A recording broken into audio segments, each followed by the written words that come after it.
Hey, Tony Gaskins here, popping in now. Wanted to tackle this tough question. And one thing I want you to realize when you ask yourself, why do men pull away after acting so interested? I need you to understand that it's never random. There's always a reason, but understanding that reason is the tricky part.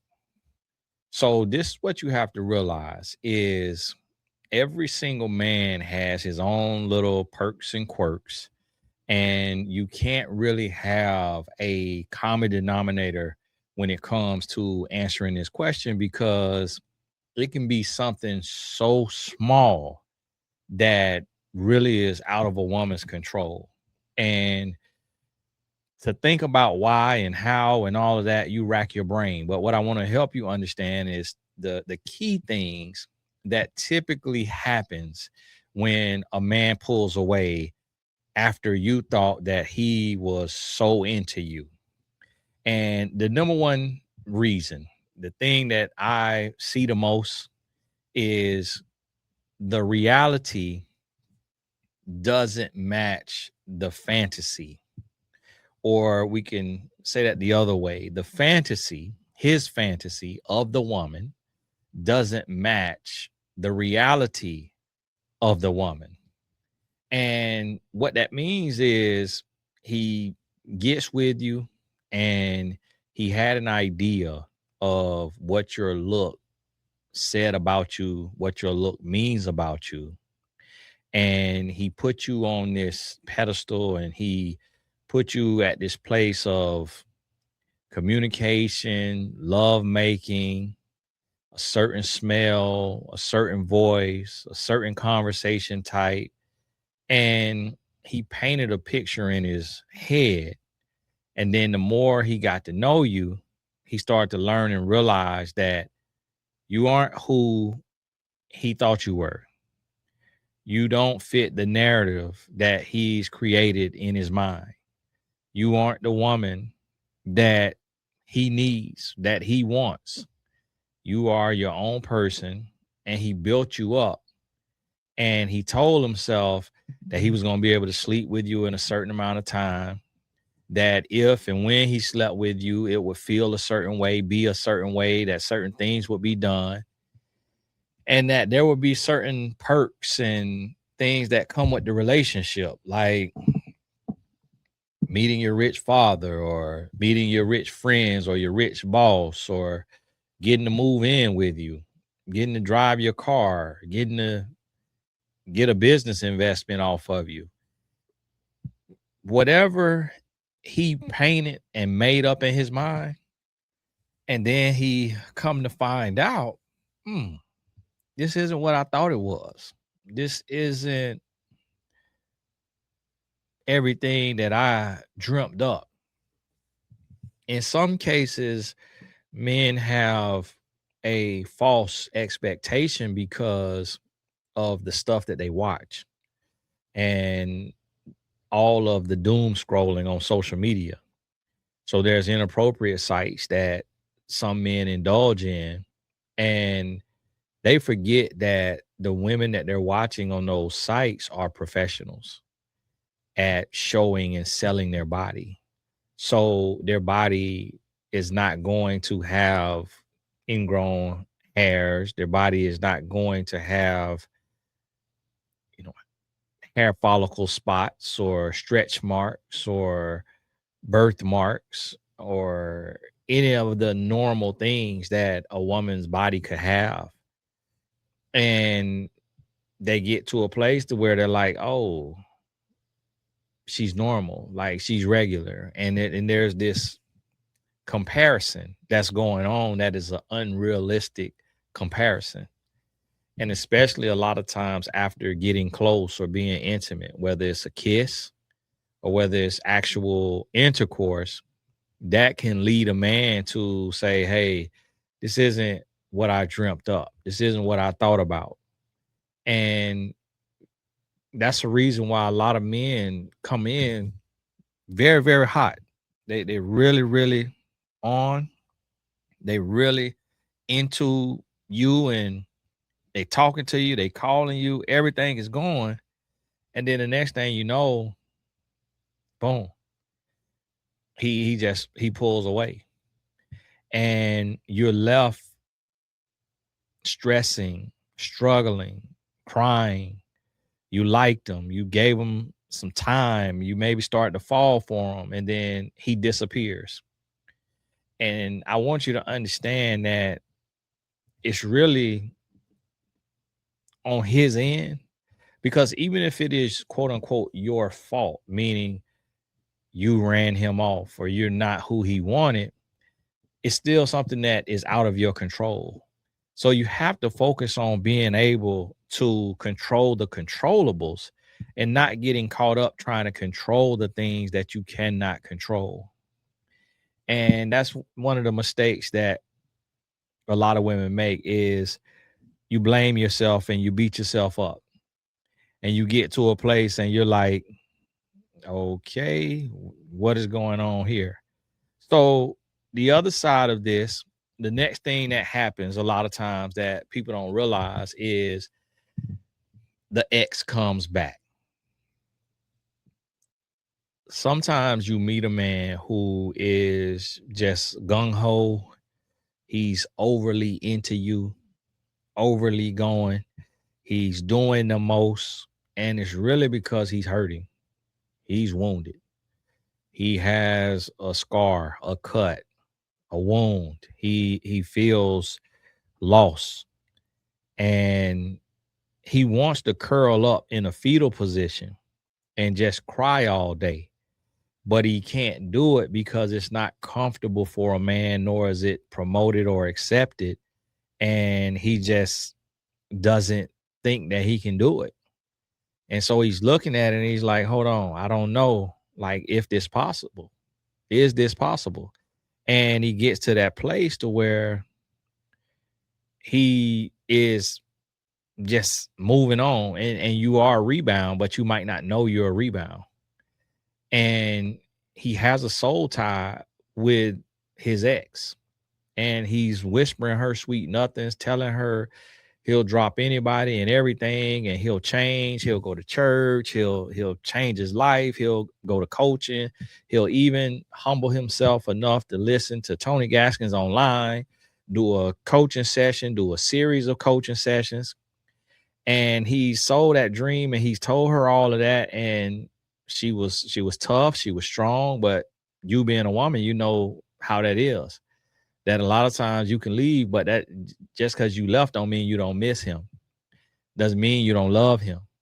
Doesn't mean that you wouldn't give him another chance if he really did a 180 in his life. She's going through the same thing. Now she's footing the bill for them kids by herself. She's starting to feel it. She's starting to look back and like, was it all too bad? Was it that bad? Sometimes he knows that jealousy will bring her back. So he may post your hand, post your feet. And you were taking pride in that. You were happy that he was posting you. And you like, yeah, he posted me, girl. Yeah, he's showing me. But really, you are the chess. I mean, you the pawn on his chessboard. He playing chess, not checkers. And he's using you to make her jealous. And then she comes back and she was like, what the H, what's going on? Like, why I saw that girl hand, or why I saw a woman hand. Like, and he's like, oh, what do you mean? Like, we're not together, and I've been trying to reach you, and I've been calling you and begging you to be with me. And I just didn't want to keep chasing you until I get a restraining order or something like that. So I just, went out just with a friend. Like, it wasn't even anything serious. And I'm just trying to heal myself and trying to show signs of life and just let my mom and my friends and my family know that I'm okay. So it really wasn't even about her or anything like that. I just kind of posted it because people kept bothering me, thinking I'm about to off myself because they know how much I love you, and they seen how distraught I was and how much I was crying and broken down over you. And that's why I did that. And so then she forgives them, and she like, oh, well, that's sweet. You miss me so much. You care for me so much. And she left really just to make a point. She didn't leave to leave. She left to, because she read A Woman's Influence and read about the 72-hour rule or the 14-day rule. And she's like, hey, let me just leave for a little bit just to really scare him up, just to really get him, a little shook up. And then blam, blam, I'll come back.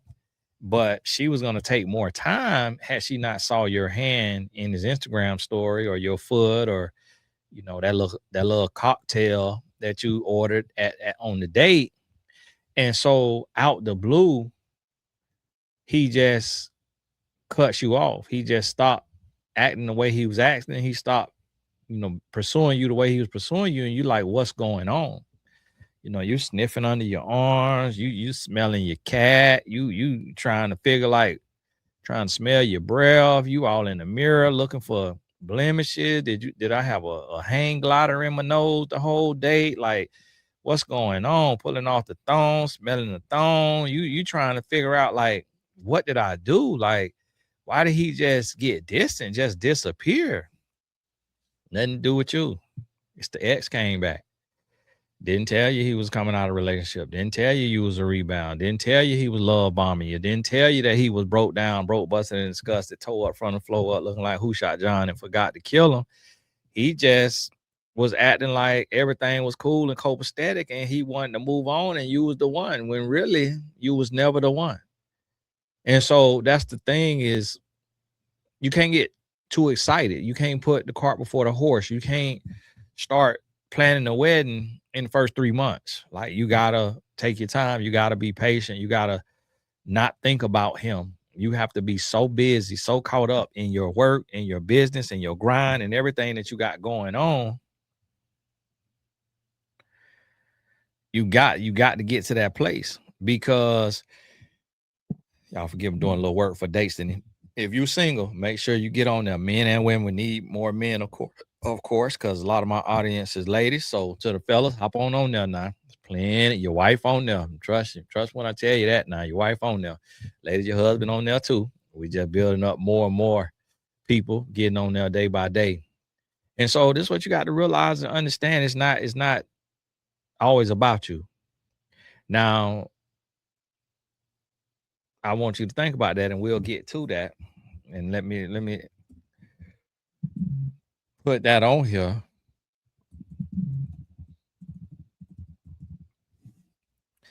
Now, the next reason that I want you to realize and think about is the new woman.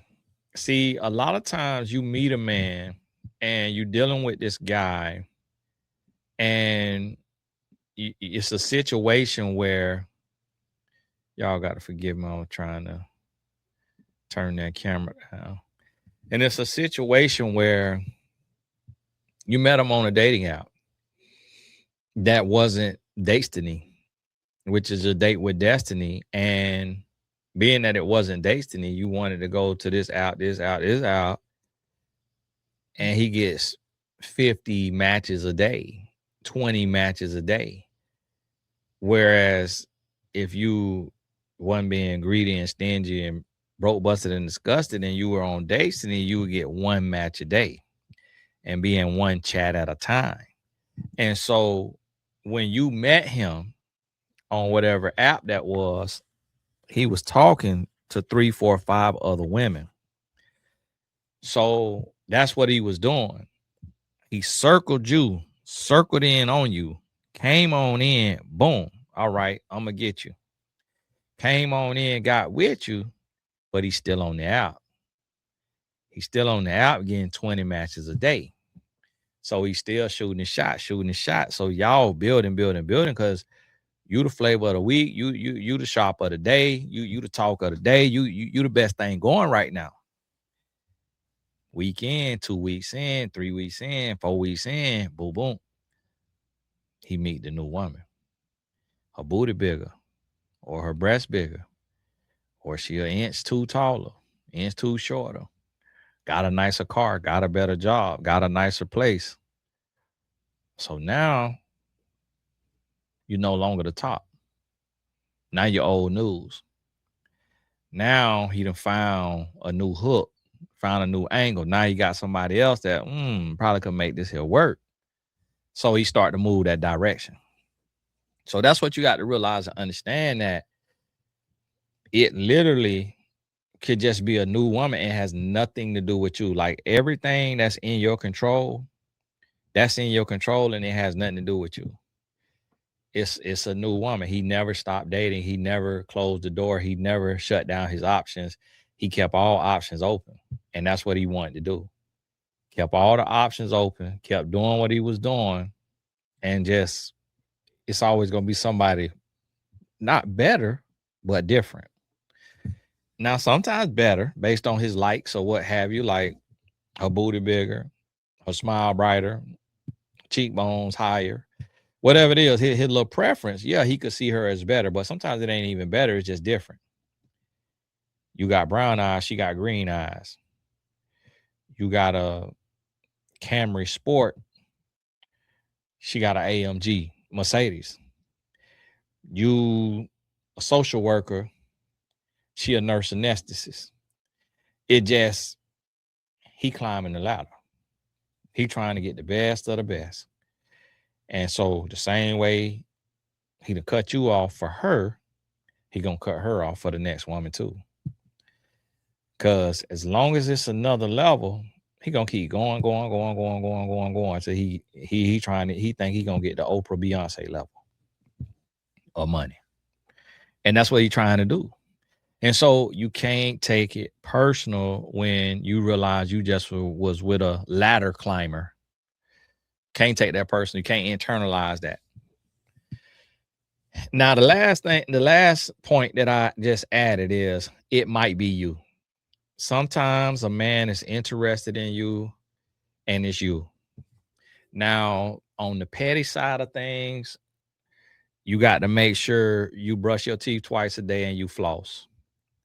You got to make sure your pH is right. If you're going to have sex or you're going to do oral stuff or you're going to be your pH got to be right. You got to make sure that you feminine, that you all the way feminine. You know, you take them jeans off and you put on some shorts and now your legs hairy. Some of y'all come on here and you get mad with me and I tell you that hairy legs is not feminine. I've never met a straight man that want a woman with hair on her legs. And when I'm talking about, oh, that's a lot. That's a lot of work. I got to be bending over, shaving. I got to be doing all that. That just, I don't want to do all that. That means you're lazy. That's just the point. That means you're lazy. You got to take pride in your body. Oh, well, God let you grow hair. Yeah, because you used to sleep outside. So your body grows hair to prevent like bug bites and to kind of have a barrier for bug bites and also for the weather, for the nights when it get cold. Your body grow hair also help you prevent certain bacteria and diseases. That hair is a catch-all. It catches it. And so that's what they're hair for. You live inside now. You're not sleeping out in the Garden of Eden on the ground and trying to confuse the ants on whether to bite meat or bite hair. So you don't have a need for the hair on your legs. And you could use Nair or you could do laser hair removal. But he don't want y'all legs to be the same. And that's just not me. That ain't just me making that up. That's men. And that's straight men. The same way my wife told me, stop shaving my legs. That was her preference. I used to shave my legs because I was an athlete. So, you know how swimmers shave their whole body before a meet and baseball players shave their arms so that their forearms be popping?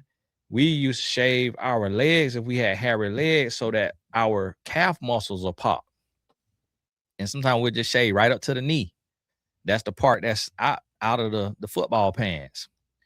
And so, or the basketball shorts. So when I met my wife, I still was shaving my legs. And although I'm not a gay man, I was shaving my leg. And so we get in the bed, my leg was pricking her. Cause like when the hair started to grow back, or my legs will be smooth. And she said to me one time, she said, I don't want a man who legs smoother than mine. She said, I also don't want a man who legs pricking me in the bed. So because she said that, and I realized my job as a man is to be pleasing unto my woman. So I started shaving my legs. My roommate was from New York. And so although he was black, he thought he was Hispanic. They trimmed their eyebrows. So he cut hair. So when he would cut my hair, you see how thick my eyebrow is? He would take off a little piece of it. He'll take off a little piece, and then he'll take off the little light piece up there and almost kind of like cut an arch to my eyebrow. And so when hair started growing back, I would look like I'm in the Addams family. So I started going to the ladies who do the eyebrow, like they'll kind of trim out your eyebrows. And what happened is the ladies start making it thinner and thinner. Guess what? It was feminine. And I never forget, I was at my homeboy house and he had a girl over there, and she said, "Oh, I saw you on Facebook. You his friend on Facebook. I saw you on Facebook." She said, "I thought you were gay." I say, "What?" I almost jumped off a bridge. But it's because I got hazel eyes, and then the eyebrow had got too thin. And my wife, she teased me about that. She picked on me about that. And and it was like she saw it, but she didn't know how to say it. She didn't know what to say. And that's what I mean. It goes both ways. So don't get offended. Don't get offended when that's the situation. That's the case. It's like sometimes it's just something aesthetically that he found out and he don't like it. And not all the time though, because I remember I had an ex who the first time I got close down there, it smelled like spoiled tuna. And I didn't leave. I just was very curious, like what in the world went on? Like what went on? And I'm telling you, from a man to a woman, that was a huge struggle.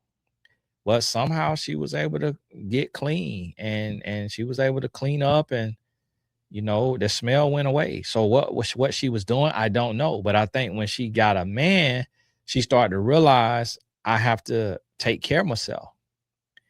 And and down there was like Whoopi Goldberg. And but after we got in a relationship, then it was gone. And so I say that to say that's what I started to notice, from women, that they would start to keep up the garden, take care of themselves, and start to do different things. But a lot of times women who are single and been single for a long time, you don't need to do all of that for yourself. You live with yourself, you love yourself, your hair don't bother you, your hair down there, your hair everywhere, it don't bother you because you're a woman and you with yourself, and that's how God made you. Hair under your arm. I done saw very, pretty women that they online, they raised their arm up and got Whoopi Goldberg in a headlock. And to men, none of that is ever at any point attractive. So the same time as men, we'll do certain things. Like we used to put something going on outside. Clear nail polish. Even the dope boys, clear nail polish. Used to grow our nails out, like it help you break up the weed when you selling the weed, and some people smoke it, and or have a long pinky nail. But when we started listening to women, we started to hear, hey, that's feminine. Ugh, that's a ick. I want no clear nail polish and no long nail. That's a ick. So then we started to hear that. Guess what? All that went out the window. All that went out the window. And that's what you have to understand. Women have preferences just like men have preferences. So the other thing you have to realize is sometimes it is you. Sometimes it's your personality. Sometimes you could have just been too bubbly, or you could have been too quiet. You could have been too blunt, or you could have been too vague. Like sometimes it just, when it really gets going and y'all really start talking, it's just not a personality fit.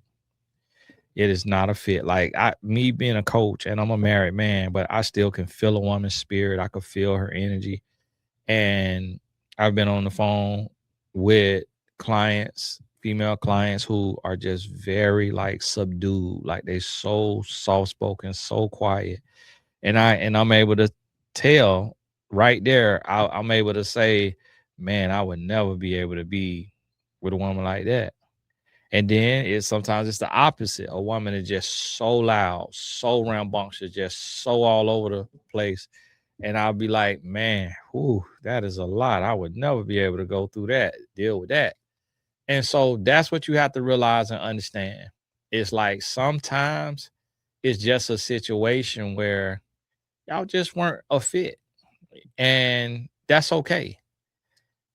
And you do want to do some introspection, meaning you want to look at and say, okay, did I present myself in a feminine way?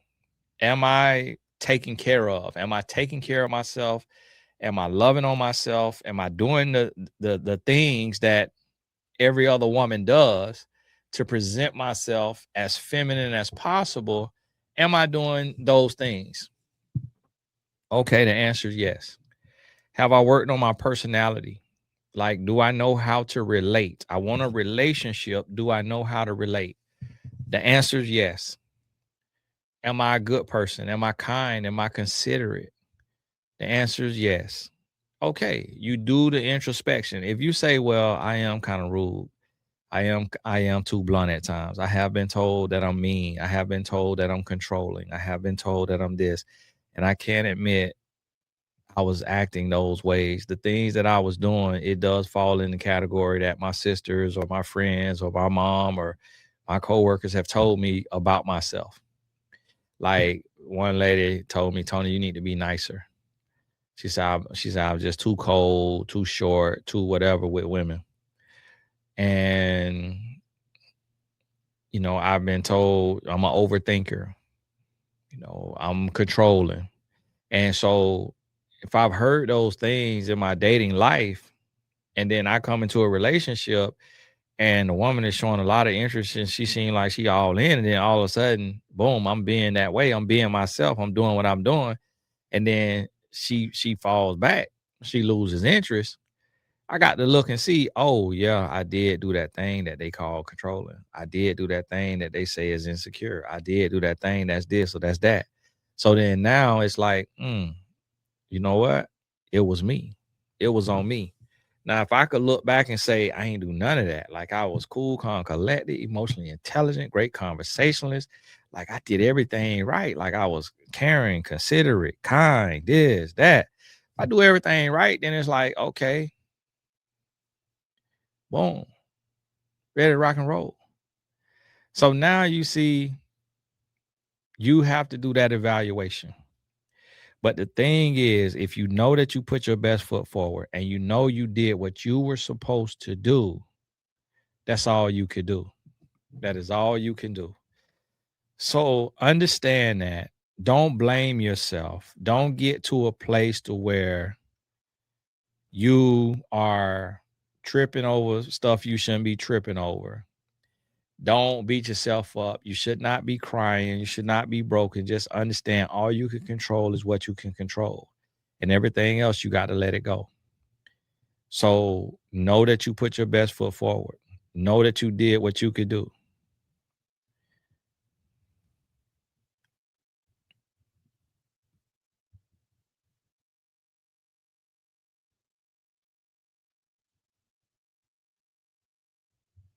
Y'all forgive me. And if you do that, boom, you realize that some men are impossible to please. Some men want a fantasy and don't understand reality. And some men just juggling other women, emotionally unavailable for you, and is emotionally available to her. And that's that. But at the end of the day, get on Destiny. If you're an intentional single, men and women, hop on there, meet your match. When you meet your match and y'all go on a date now, send us an email. Send us emails and let us know info@destiny.app.com. And thank you so much for being here. Hey, stay tuned. Stay locked in. I'm going to be teaching on these different things. So stay locked on in. God bless you. Keep your head up. and we'll talk soon.